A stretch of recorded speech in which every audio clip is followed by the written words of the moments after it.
बेहद खास मेहमान तो हमारे साथ जुड़ रहे हैं सीनियर जर्नलिस्ट हर्षवर्धन त्रिपाठी और सीनियर जर्नलिस्ट सुधीर सूर्यवंशी हमारे साथ जुड़ गए। आप दोनों का बहुत स्वागत है। सुधीर जी, आप ही से इस चर्चा की शुरुआत करते हुए एक बात तो तय है कि सुप्रीम कोर्ट भी ये चाहता है कि इस तरीके के मामलों को विस्तार से सुना जाए, समझा जाए, क्योंकि ऐसी संवैधानिक स्थिति और संकट की स्थिति हाल के सालों में अगर हम देखें तो बार बार उपजती रही है और इससे एक लार्जर पर्सपेक्टिव की जरूरत है। एब्सोल्युटली, आपने सही बात फरमाई, क्योंकि आपने देखा होगा कि महाराष्ट्र में जब एक बड़ा रिवोल्ट हुआ एकनाथ शिंदे और उनके गुट का, तो उसके बाद में एक कॉन्स्टिट्यूशनल जो बोलते क्राइसिस क्रिएट हुए महाराष्ट्र में, और उसका रेमिफिकेशन पूरे इंडिया में हो सकता है। इसलिए आपने देखा होगा जब जो एंटी डिफेक्शन लॉ आया था, उस एंटी डिफेक्शन के लॉ के इर्द गिर्द काफी सारे सुप्रीम कोर्ट के और हाई कोर्ट के जजमेंट है, और इसमें काफी जजमेंट एक दूसरे को कॉन्ट्रडिक्ट करते हैं। इसलिए जब उद्धव ठाकरे उनके जो एमएलए थे, उन्होंने जो बगावत की थी, उनके खिलाफ सुप्रीम कोर्ट में गए थे, सुप्रीम कोर्ट में वहां पे रोक लगाई थी, कुछ उसके ऊपर कुछ कार्रवाई नहीं होनी चाहिए, उनको टाइम देना चाहिए। उसके बाद में गवर्नर ने यहाँ पे एकनाथ शिंदे गुट को बुलाया, देवेंद्र फडणवीस को बुलाया, और यहाँ पे एक सरकार हुई, उन्होंने बहुमत सिद्ध किया। स्पीकर का इलेक्शन हुआ, वहां पे बहुमत सिद्ध किया, बाद में फ्लोर टेस्ट हुआ, वहां पे बहुमत सिद्ध किया। लेकिन मैटर सब जुडिस था। मैटर सब जुडिस होने के बावजूद ऐसे कर सकते का एक सवाल जो सामान्य जनता उनके मन में रहता है। इसलिए मेरे ख्याल से जो सीजेआई रमन्ना, उन्होंने एक लार्जेस्ट पर्सपेक्टिव लेके उन्होंने कॉन्स्टिट्यूशनल एक बेंच वो गठन करेंगे, उसमें एक बहुत बड़ी सुनवाई होगी। उन्होंने आज भी कहा कि उनमें टाइम लगेगा, क्योंकि ये मैटर कॉन्स्टिट्यूशनल क्राइसिस का मैटर है, कॉम्प्लिकेशंस का मैटर, उनको सुनवाई होगी। तो एक जो जजमेंट आएगा इसके बाद में वो फुल एंड फाइनल रहेगा, उसके ऊपर महाराष्ट्र की राजनीति की दिशा तो तय होगी। लेकिन इंडिया में जहां जहां भी ऐसे बगावत होती, देखिए आपने हाल में कल ही देखा होगा गोवा में बगावत हुई, तो ऐसे जो बगावत होती है उसके ऊपर एक क्लैरिटी जो लॉ चाहिए, वो क्लैरिटी ऑफ लॉ आएगा, उसका अच्छी तरह से इंडिया को जो एमएलए है, पार्टी, उनको फायदा भी होगा। हर्ष जी की एक फौरी राहत तो फिलहाल शिंदे गुट के लिए कही जा सकती है, सरकार उनकी है और फिलहाल सरकार उनकी चलती रहेगी, क्योंकि इस तरीके की जब कॉन्स्टिट्यूशन बेंच बैठती है तो लंबी सुनवाई भी होती है, लंबी चर्चा भी होती है, और संविधान से लेकर संविधान के अगर हम ये कहें कि जितने कानूनी पहलू हैं उन सभी का विश्लेषण होगा, and it will take time. देखिए, निश्चित तौर पर मीनाक्षी जी, ये आज का जो निर्णय नहीं है, एक तरह से ये ऑब्जर्वेशन के आगे एक टिप्पणी भर है कि फिलहाल अभी कुछ करिएगा नहीं, अभी हम तो सुनवाई ही नहीं शुरू कर रहे हैं।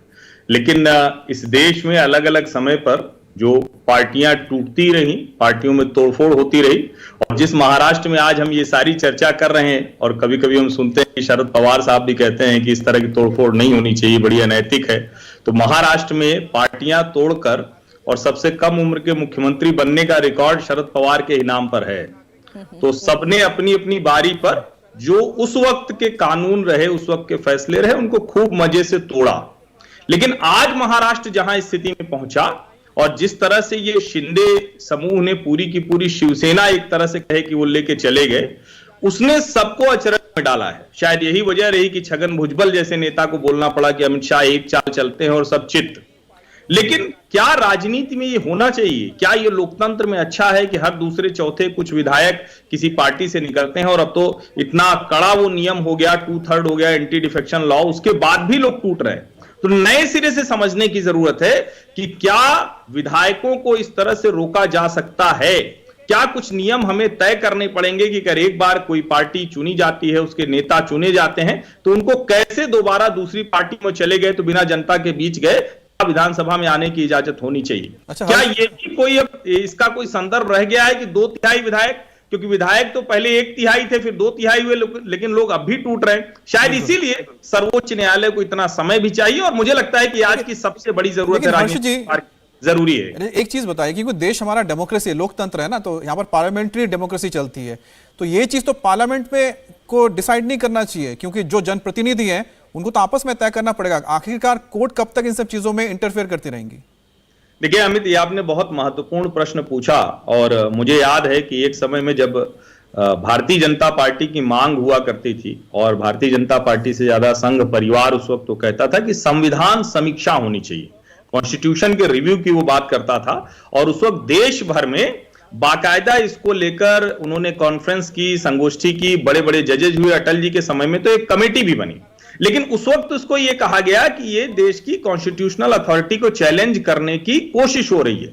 लेकिन हम देखते हैं कि एक के बाद एक संविधान संशोधन होते हैं, और अब जब सचमुच संसद को ये चाहिए था, वो बैठते, वो चर्चा करते। लेकिन क्या आपको आज लगता है कि जब राजनीतिक दलों के बीच में सत्र के पहले बात नहीं हो पाती है, इतनी सहमति नहीं हो पाती है कि महत्वपूर्ण बिल पर चर्चा हो पाए, किसी कमेटी में भेजना है नहीं होना है, तो मुझे नहीं लगता कि संसद में इतनी सहमति बन पाएगी। हां, अगर सर्वोच्च न्यायालय संविधान पीठ के जरिए एक बड़ा फैसला देता है तो राजनीतिक सुधार के लिहाज से, लोकतांत्रिक व्यवस्था को दुरुस्त करने के लिहाज से बहुत आवश्यक होगा। इसमें यानी हम ये भी ऐड कर सकते हैं सुधीर जी कि इस सुनवाई के बाद जो भी निष्कर्ष निकलता है उससे ये तय हो पाएगा कि पार्लियामेंटेरियंस की या हम ये कहें विधायकों की ताकत कितनी है, स्पीकर की ताकत ऐसे परिस्थिति में क्या होनी चाहिए। और यहाँ तो दल बदल की बात ही नहीं है, दल तकरीबन एक दल खत्म होने पर आ गया और दूसरा दल खड़ा हो गया। ऐसी इन तमाम चुनौतियों में कानून क्या कहता है, इसके लिए क्लैरिटी मिलेगी। सुधीर जी, एक चीज मैं इसमें जोड़ देता हूं कि महाराष्ट्र में तो पिछले कई महीनों से, क्या साल, मतलब काफी दिन हो गए, स्पीकर तक नहीं थे। ऐसी हालत वहां पर थी, एक स्पीकर तक नहीं चुन पाए थे वो। नहीं, बात बराबर है आपकी, स्पीकर चुन नहीं पाए थे। और आपने कहा कि एक दल पूरा गुट निकल गया और दूसरा दल के एग्जिस्टेंस का सवाल खड़ा हो गया। मेरे ख्याल से दल का नहीं, पूरा पार्टी का एग्जिस्टेंस का सवाल खड़ा हो गया, उनका सिंबल का एग्जिस्टेंस का सवाल हो गया। ये सबसे महत्वपूर्ण इंपॉर्टेंट बात है। इस सबसे देखते हुए एक क्लैरिटी जो सब इश्यूज में रहती है। जैसे देखो, इंदिरा गांधी के समय में आयाराम गयाराम चल रहा था, उस टाइम में ये बगावत काफी हो रही थी, तो उस टाइम में एंटी डिफेक्शन लॉ लाया गया था कि जो गुड्स है वो बहुत ही, सरकार हरियाणा में सरकार बदली थी उस टाइम में, बदलती है और सरकार चेंज करती है, उसमें काफी हॉर्स ट्रेडिंग होती थी, काफी सारी चीजें होती थी। वो सब चीजों को बंद करने के लिए जो इंडिपेंडेंट एमएलए और एमपी है, उनको एक व्हिप जारी करने का ऑर्डर उस टाइम पे ये किया कि जो भी कुछ आदमी व्हिप को अगेंस्ट जाएगा तो उसको एंटी डिफेक्शन लॉ में उसको डिस्क्वालीफाई कर सकते हैं। तो एक बेसिकली जो लॉ लाया गया था उस टाइम में, इंपॉर्टेंट चीज ये है कि ये बगावत ना हो, पार्टी के खिलाफ बगावत ना हो, किसी की सरकार ज्यादा पैमाने में हार्स ट्रेडिंग करके गिराई नहीं जाए, इसलिए तो ये लॉ लाया गया था। इसमें काफी बाद में संशोधन भी हुआ।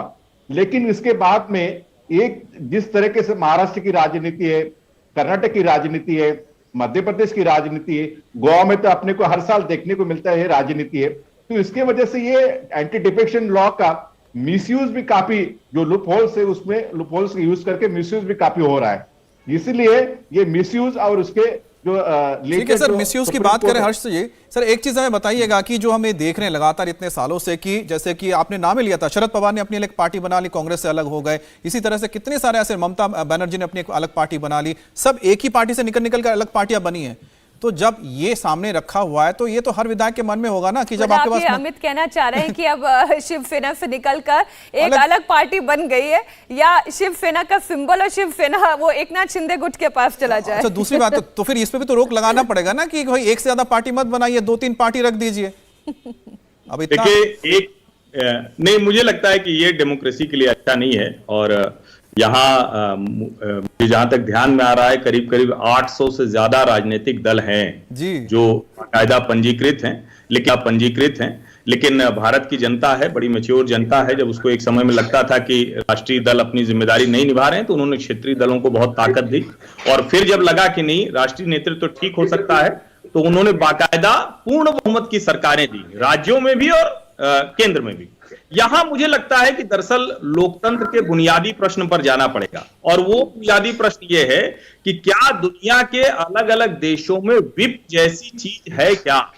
क्योंकि अभी जब हम बात कर रहे थे तो हमको लगा एक विधायक टूटता है, 2 विधायक टूटता है, तो एक तरह से आपने जो पार्टी का लीडर है उसकी डिक्टेटरशिप को संवैधानिक मान्यता दे दी थी। आपको अलग तरीके से इसको देखना होगा कि क्या इस संवैधानिक मान्यता को हम आगे बढ़ाएंगे या सचमुच डेमोक्रेसी की हम बात करते हैं। कई बिल ऐसे आते हैं जिसमें कहा जाता है कि अंतरात्मा की आवाज पर कोई बहुत अच्छा बिल है, कोई सरकार लेकर आ रही, लेकिन विपक्ष तो विरोध करेगा ही करेगा। क्या उसके सांसद, उसके विधायक वो पार्लियामेंटेरियन की तरह अंतरात्मा की आवाज जैसी कोई चीज रह नहीं गई है, इसलिए हर बार कोर्ट का मुंह देखना पड़ता है और इस बार इसलिए कॉन्स्टिट्यूशन बेंच की बात कह दी गई है। जी मैं एक बात कहना चाहता हूँ इसमें। देखो अभी सुप्रीम कोर्ट में मैटर सब जुडिस है। अभी एकनाथ शिंदे के ऊपर जो हैंगिंग सोर्ड बोलते हैं अपन, वो डिस्क्वालिफिकेशन उनके जो एमएलए थे उनके ऊपर रहेगी, उद्धव ठाकरे के एमएलए के ऊपर भी रहेगी। इसलिए मैंने शुरू में कहा था कि एक फौरी राहत है एंड वेट एंड वॉच की ही स्थिति है, हमें वहीं तक इसको रखना होगा। इंडिया टीवी हर वक्त हर जगह डाउनलोड करने के लिए सर्च करें India TV news Google play store या ऐप स्टोर पर।